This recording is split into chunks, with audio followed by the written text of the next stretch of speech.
Hello दोस्तों, आप सब कैसे हैं? उम्मीद करता हूं कि आप सब बढ़िया होंगे। मैं ब्रजेश अपने YouTube channel department of GS point पर आप सभी का स्वागत करता हूं। हम लोग अगले क्लास में हम लोग ने देखा था मौलिक अधिकार को। उसी के अगले भाग को, अगले जो अनुच्छेद हैं उनको देखेंगे। 12 से लेकर हम लोग 21 तक अनुच्छेद देख लिए थे। 21 तक जो शिक्षा का अधिकार दिया गया उसके बारे में हम लोग जान लिए थे। आज हम लोग देखेंगे अनुच्छेद 22। तो आइए अनुच्छेद 22 देखते हैं। देखिए अनुच्छेद 22 क्या कहता है। कुछ दशाओं में गिरफ्तारी और निरोध से संरक्षण गिरफ्तार किए गए व्यक्ति को मजिस्ट्रेट के सामने 24 घंटे के भीतर प्रस्तुत करने का अधिकार। देखिए इस बात को याद रखिए, जैसे कोई भी गिरफ्तारी होती है तो आपको 24 घंटे, अगर मान लीजिए आपको यूपी में मजिस्ट्रेट के सामने पेश करना है और मुंबई से आप गिरफ्तारी होती है, तो जो आने जाने के समय है उसको नहीं लिया जाता है। आपकी गिरफ्तारी के जो वो होते हैं उसी को लिया जाता है। इसमें आने जाने का समय नहीं लिया जाता है। तो 24 घंटे के अंदर आपको मजिस्ट्रेट के सामने पेश किया जाता है। ठीक है। अगला पॉइंट क्या कह रहा है। अगला पॉइंट देखिए, गिरफ्तारी या हिरासत में लिए गए व्यक्ति को उसकी गिरफ्तारी के कारणों की जानकारी देनी होती है। देखिए कहता है कि अगर आपको कोई पुलिस गिरफ्तार करे तो आप इतना जान सकते हैं कि आपको क्यों गिरफ्तार किया गया, आपका कारण क्या है। ये उनका दायित्व है उनकी आपको ये जानकारी दें। आपका अधिकार जानने का है कि आपको क्यों गिरफ्तार किया गया है। ठीक है। अगला कोई पॉइंट देखिए, गिरफ्तार व्यक्ति को वकील से विचार विमर्श विमर्श करने का अधिकार। जैसे अपने मन पसंद का आप वकील ले सकते हैं, उससे सुझाव ले सकते हैं, बात विचार कर सकते हैं। इससे आपको रोका नहीं जा सकता है कि आपको कहे पुलिस कि आप अपने वकील से नहीं मिल सकते। तो आपको इस चीज़ का अधिकार है कि आप अपने मन पसंद के वकील से मिल सकते हैं, अपना विचार विमर्श कर सकते हैं। ठीक है। अगला पॉइंट देखिए, निवारक निरोध अपराध के पूर्व संदेह के आधार पर गिरफ्तारी।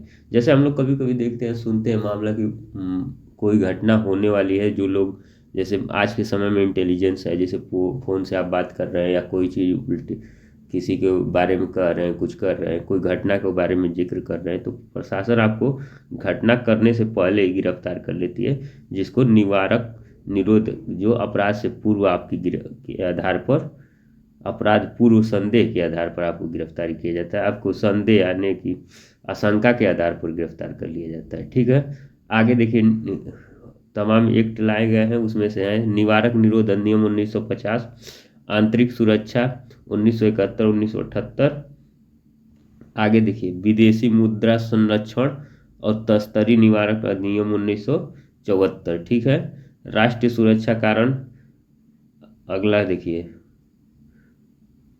आतंकवादी एवं विध्वंसक गतिविधियों से निवारक अधिनियम टाडा, जिसको कहते थे आतंकवादी निवारण अधिनियम पोटा, विधि विरुद्ध क्रियाकलाप निवारक संशोधन अधिनियम 2019। ये इसको इम्पोर्टेंट है क्योंकि इसको याद रखिएगा, हाल में हुआ है, जो परीक्षाओं में इस समय पूछ रहा है। अभी हाल ही में एक परीक्षा में पूछा भी था। आगे देखिए, अनुच्छेद 23 और 24। 23 और 24 किससे संबंधित है? शोषण के विरुद्ध अधिकार से संबंधित है। ठीक है। अनुच्छेद 23 क्या कहता है? मानव तस्करी और जबरन श्रम का निषेध। जैसे आप मानव का किसी बच्चे को बेच खरीद फरोख्त नहीं कर सकते हैं, किसी महिला का या किसी बच्चे को अवैध कामों के लिए आप बेच खरीद, किसी भी पुरुष की आप मानव की तस्करी यानी बेच खरीद नहीं सकते हैं। जबरन यानी बरियाई से आप या जबरदस्ती किसी से श्रम मतलब मजदूरी या किसी तरह की काम नहीं ले सकते, ये निषेध है। ठीक है। इसी पॉइंट 23 में ही देखिए, मानव तस्करी, बेगारी, बंधुआ मजदूरी, अन्य प्रकार के श्रम निषेध हैं। देखिए मानव तस्करी आप समझते हैं कि किसी आदमी को बेच खरीद फरोख्त नहीं किया जा सकता। बेगारी मतलब बिना, बेगारी मतलब बिना बिना आपके मजदूरी का आपसे मजदूरी नहीं कराया जा सकता है, बेगारी के रूप में आपसे काम नहीं किया जा सकता है। बंधुआ मजदूरी, आप किसी आदमी को इस बांध के मजदूरी नहीं करा सकते, मतलब अपने पास बुराए काम के लिए अपने पास रख लिए, ना मजदूरी दे रहे हैं ना उसको कहीं जाने दे रहे हैं अपने पास। इसी प्रकार के अन्य श्रम निषेध किया गया है, मतलब इस प्रकार की कोई भी जोर जबरदस्ती या किसी बेगारी बिना पैसा दिए आपसे काम नहीं किया जा सकता है। इसके लिए एक अधिनियम भी लाया गया है कि ताकि आप कोई बंधुआ मजदूरी करता है तो उसको इसी अधिनियम के तहत उसके ऊपर कार्रवाई होगी। बंधुआ मजदूरी अधिनियम 1976, अनैतिक व्यापार अधिनियम 1986, राज्य अनिवार्य सेवा लागू कर सकता है। देखिए राज्य अनिवार्य सेवा लागू कर सकता है, जैसे आप सुने होंगे, जैसे आप हमारी देश मान लीजिए कोई एनसीसी कैंडिडेट है या कोई भी, तो राष्ट्रीय हित के लिए आपसे सरकार इस तरह की सेवाएं ले सकती है, उसको आप बेगारी या उसमें नहीं जोड़े। जैसे मान लीजिए अभी हमारे देश कोई अपने पड़ोसी देश या किसी मुल्क से युद्ध हो जाएगा, तो आप अगर सैनिक दस्ता में आप वो है, तो हो सकता है कुछ युवाओं को सरकार अपनी ले जा सकती है सेवाओं के लिए। जो आप अगर देश हित में कोई सेवा करना है तो उसके लिए आप मना नहीं करते, सरकार उसके लिए आपको ले सकती है, उसको बेगार या बंधुई मजदूरी के अंतर्गत नहीं रखा जाए। इसीलिए कहा गया कि राज्य अनिवार्य सेवाएं लागू कर सकती है। ठीक है, अगला देखिए अनुच्छेद 24 क्या कहता है। अनुच्छेद 24 कहता है कि कारखानों में बच्चों को नियोजित करने से रोक लगाना। देखिए बहुत जगह होता है जैसे छोटे बच्चों को जोखिम भरे कामों में नहीं लगाया जा सकता है, जिसको रोक के लिए सरकार काम करती है। वो अब आगे देखिए इसी अनुच्छेद, किसी भी कारखाने या खदान या अन्य खतरनाक गतिविधि जैसे रेलवे में 14 वर्ष से कम आयु के बच्चों को रोजगार पर प्रतिबंध। देखिए जोखिम भरे कामों में जिसमें खतरा है, ऐसे कामों में 14 साल से छोटे बच्चों, 14 से कम आयु के 14 वर्ष से बच्चों को आप नहीं लगा सकते हैं। तो जोखिम भरे कामों में छोटे बच्चों को काम से रोकने के लिए, बाल श्रम के से रोकने के लिए ये कानून लाए, अधिकार है आपका। और इसमें नियम भी बनाया गया है, बाल श्रम निषेध अधिनियम, मतलब बाल मजदूरी नहीं कराया जा सकता। खान अधिनियम पारित किया गया जिसमें जोखिम भरे कामों में कि 14 साल से कम आयु के बच्चों को काम में नहीं कराया जा सकता है। ठीक है, आगे देखिए क्या कह रहा है, यह किसी भी हानि रहित काम को, रोजगार को प्रतिबंधित नहीं करता है। जैसे एक बता रहा है कि कैसे कोई भी अगर हानि रहित काम है, अगर उसमें कोई मजदूरी कर रहा है तो उसको, जैसे चाय की दुकान है वहाँ जोखिम भरा नहीं है, तो ऐसे जगहों पर हानि भरे रोजगारों पर प्रतिबंध नहीं लगाता है। ये प्रतिबंध सिर्फ उन रोजगारों पर है जो जोखिम भरे हैं, जिसमें दुर्घटना होने की समस्या है, मजबूत, ऐसे जोखिम भरे कामों के लिए रोक लगाती है। ठीक है, आगे देखिए अनुच्छेद 25 से 28 क्या कहता है, धार्मिक स्वतंत्रता का अधिकार। तो हम लोग धार्मिक स्वतंत्रता के बारे में जान लेते हैं। अनुच्छेद 25 क्या कहता है वो जानते हैं, फिर उसके बाद आगे देखेंगे। तो हमें है, पहले क्या है, अंतःकरण और धर्म को अबाध रूप से मानना, आचरण करना है, इसे धार्मिक विश्वास या धार्मिक अनुष्ठान भी शामिल है। अंतःकरण, आप किसी धर्म को अबाध रूप से बिना कोई जोर जबरदस्ती से आप अपने मान सकते हैं, उसका पूजा अर्चन कर सकते हैं, प्रचार प्रसार कर सकते हैं। इसमें धार्मिक विश्वास जिसमें हो, अनुष्ठान कर सकते हैं, उसके लिए पूजा पाठ या अपना कोई भी कार्य, भंडारा करिए, कुछ भी करिए, तो इसके लिए कोई प्रतिबंधित नहीं किया जा सकता है आपको। ठीक है, आगे क्या कह रहा है, सार्वजनिक व्यवस्था, नैतिक और मौलिक अधिकार से संबंधित, अधिकार संबंधित अन्य प्रावधानों पर प्रतिबंध लगाया जा सकता है। सार्वजनिक व्यवस्था या नैतिक या मौलिक अधिकार, जैसे कोई भी ऐसी व्यवस्था है जैसे सार्वजनिक स्थान पर, जैसे मान लीजिए स्कूल है, अब उसमें कोई धार्मिक अनुष्ठान करने लगे तो इस तरह की व्यवस्थाओं से रोका जा सकता है। ऐसा नहीं है, मान लीजिए स्कूल सबके लिए है तो आप एक लोगों के लिए पर्टिकुलर नहीं कह सकते। तो सार्वजनिक व्यवस्था या नैतिक या मौलिक अधिकार से संबंधित अन्य प्रावधानों पर प्रतिबंध लगाया जा सकता है।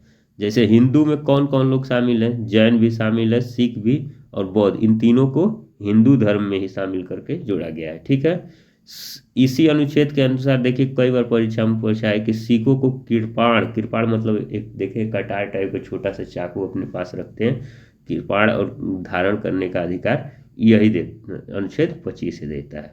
ठीक है, आगे देखिए अनुच्छेद 26 क्या कहता है, धार्मिक कार्यों के प्रबंध की स्वतंत्रता।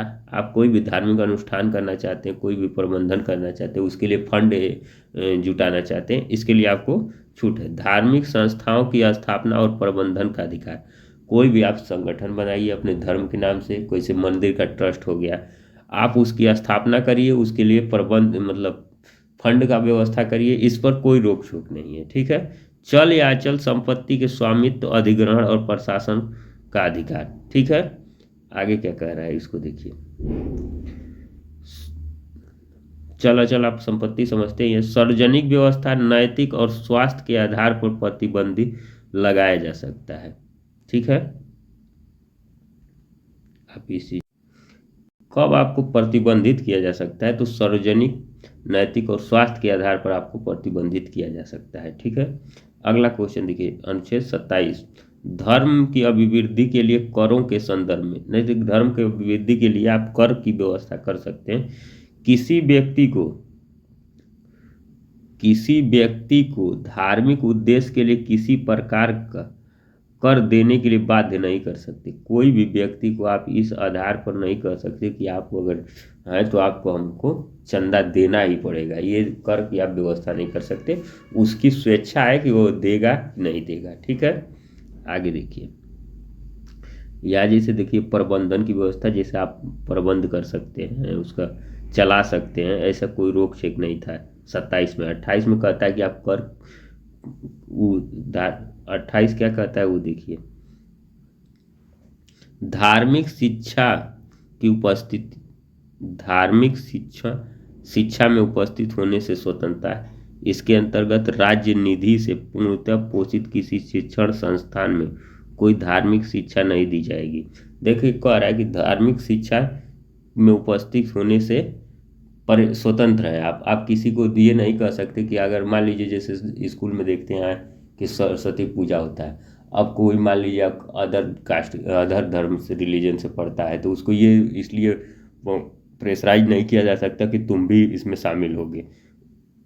और कहता है कि राज्य निधि से अगर पोषित है, अगर सरकार के पैसे से कोई स्कूल चलाई जा रही है, राज्य निधि से कोई पूर्णतः पोषित है, किसी शिक्षण संस्था में कोई धार्मिक शिक्षा नहीं दी जाएगी। ठीक है। आगे देखिए, अनुच्छेद 29 और 30, संस्कृत और शैक्षणिक अधिकार, संस्कृति और शैक्षणिक अधिकार। तो अनुच्छेद 29, अल्पसंख्यकों के हितों की सुरक्षा, क्या क्या है उसको हम लोग देखते हैं। भारत में प्रत्येक नागरिक को अपने विशिष्ट भाषा, लिपि और संस्कृति को बनाए रखने का अधिकार है। भारत में कोई भी व्यक्ति हो, प्रत्येक नागरिक को अपनी विशिष्ट, अपनी भाषा, अपनी लिपि, अपनी संस्कृति को बनाए रखने का अधिकार है। मतलब उसको मानने, अपने बढ़ावा देने या कुछ भी करे, अपनी लिपि, अपनी भाषा, अपनी संस्कृति को बनाए रखने का उसका अधिकार है। ठीक है। राज्य पोषी किसी शिक्षण संस्था में प्रवेश से किसी नागरिक को केवल धर्म, मूल जाति या भाषा या इनमें से किसी आधार पर वंचित नहीं किया जा सकता।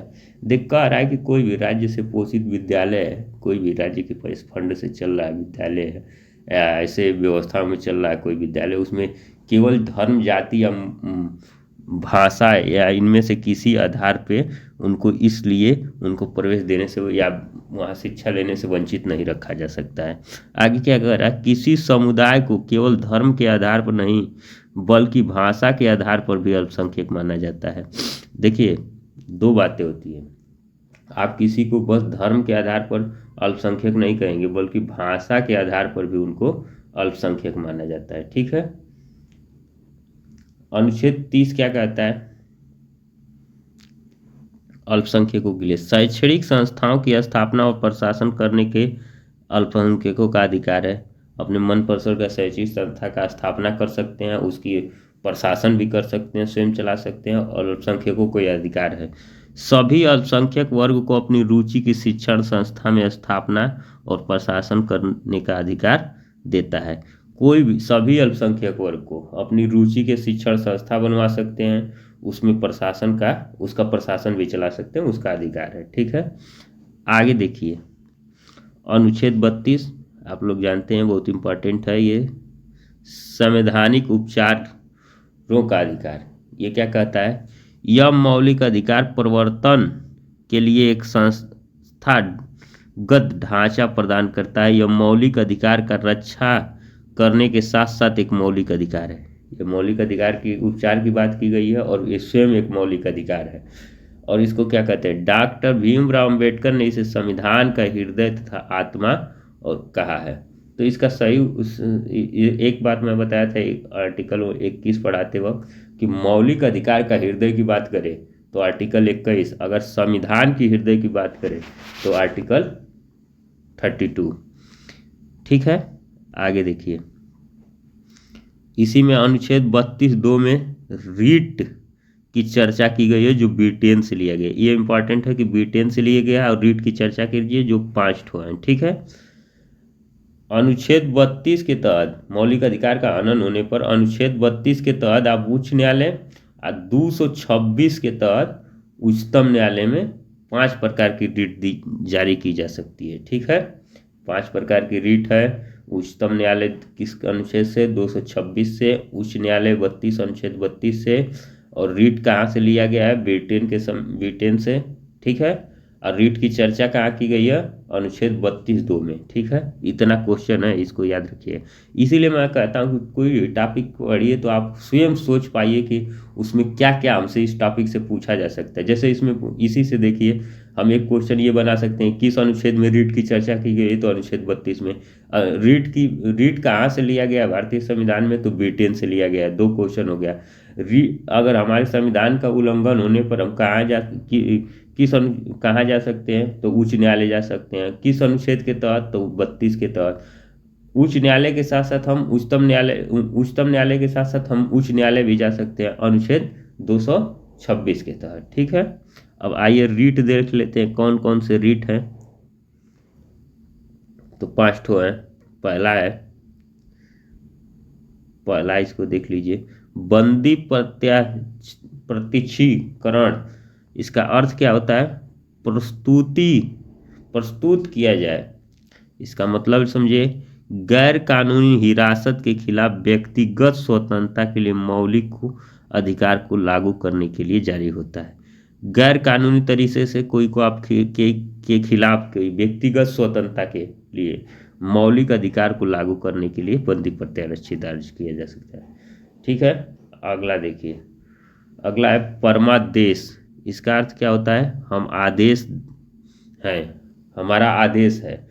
इसका मतलब सार्वजनिक अधिकारी, जैसे सार्वजनिक कोई पद है, अधिकारी को जारी आदेश में जो अपने कर्तव्यों का निभाने में विफल रहा है। कोई व्यक्ति, कोई अधिकारी है, अपनी कर्तव्य सही से अपना कार्य नहीं कर रहा है, तो उसके खिलाफ अगर आपके कार्यों को सही से निभान नहीं कर रहा है कर्तव्यों का, तो उसके खिलाफ ये परमादेश आदेश जारी होता है। इसको एक इम्पॉर्टेंट है कि जागृति काल भी कहते हैं। ये इम्पॉर्टेंट है, इसको याद रखिएगा। ठीक है, अगला क्या है?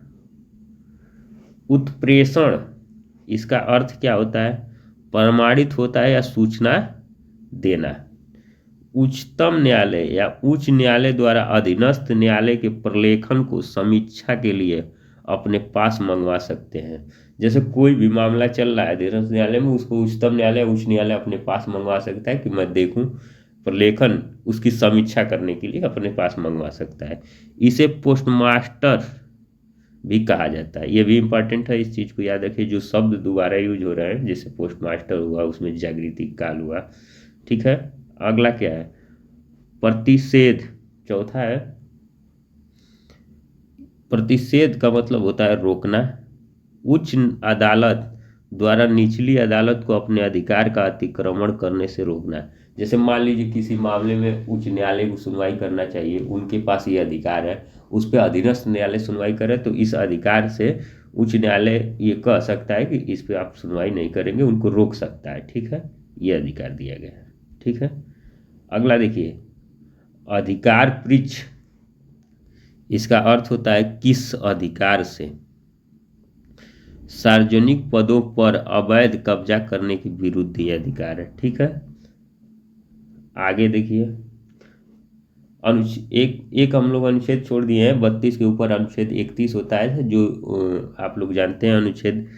अब यही बता देता हूँ। अनुच्छेद 31 जो है संपत्ति से संबंधित अधिकार था, जिसको हटा दिया गया है 44वां संविधान संशोधन द्वारा 1978 में। ठीक है, और इसको कहाँ ले जाके रखा गया है? तो 300A में। ठीक है, ये मैं अनुच्छेद 31 की चर्चा कर रहा हूँ। अनुच्छेद 31 संपत्ति का अधिकार, 44वां संविधान संशोधन 1978 और हटा के कहाँ ले गया गया, अनुच्छेद 301 में कानूनी अधिकार बना दिया गया है। ठीक है, आइए देखते हैं अनुच्छेद 33।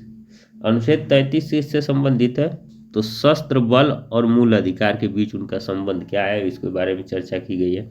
संसद को यह शक्ति प्रदान करता है कि वह शस्त्र बलों की खुफिया एजेंसियों अन्य के अन्य के मूल अधिकार को युक्ति युक्त प्रतिबंध लगाया जा सकता है। देखिए देखिए वो उनके ऐसी पद पर होते हैं, उनको प्रतिबंध लगाया जा सकता है, उनको मूल अधिकार की यहाँ तक दिया जाएगा, ये संसद तय करती है। संसद को यह शक्ति है कि किसी भी उनका युक्ति युक्त प्रतिबंध लगाया जा सकता है उनके मूल अधिकार पर। ठीक है, उद्देश्य इनके सामूहिक कार्य का करना और अनुशासन बनाए रखना है। इसका ये करने का उद्देश्य क्यों है कि मूल अधिकार पर प्रतिबंधित, इसका उद्देश्य है कि समुचित कार्य मतलब सुचारू रूप से कार्य चले और अनुशासन बना रहे, इसके लिए ये अधिकार दिया गया है। ठीक है, अगला देखिए अनुच्छेद 34 मार्शल लॉ और मूल अधिकार। मार्शल लॉ आप जानते हैं जो फोर्स डिपार्टमेंट है, जो सशस्त्र बल है, उनका अलग एक रूल होता है जिसको मार्शल लॉ कहते हैं। इसके अनुसार जिन क्षेत्रों में मार्शल लॉ घोषित हो वहाँ शांति व्यवस्था या नहीं, जिसे मान लीजिए मार्शल लॉ जो जैसे मान लीजिए कोई अशांति क्षेत्र घोषित हुआ है, इसके अनुसार जिन क्षेत्रों में मार्शल लॉ घोषित है वहाँ शांति और व्यवस्था स्थापित करने के लिए मूल अधिकारों को प्रतिबंधित किया जाता है। देखिए मार्शल लॉ एक और भी परिप्रेक्ष्य में कहा जा सकता है जो इस तरह से बता रहा है जो 34 में वर्णित है। इसके अनुसार जिन क्षेत्रों में मार्शल लॉ लागू है घोषित है वहाँ शांति और व्यवस्था स्थापित करने के लिए मूल अधिकारों को प्रतिबंधित किया जा सकता है। एक पर्टिकुलर क्षेत्र हो सकता है जिसको, जैसे हमारे कश्मीर में लगातार तो जब प्रशासन जब फोर्स अपना वो लागू करती थी तो उनके मूल अधिकार को सीमित किया जा सकता है, कुछ स्तर तक प्रतिबंधित किया जा सकता था, किया जाता था।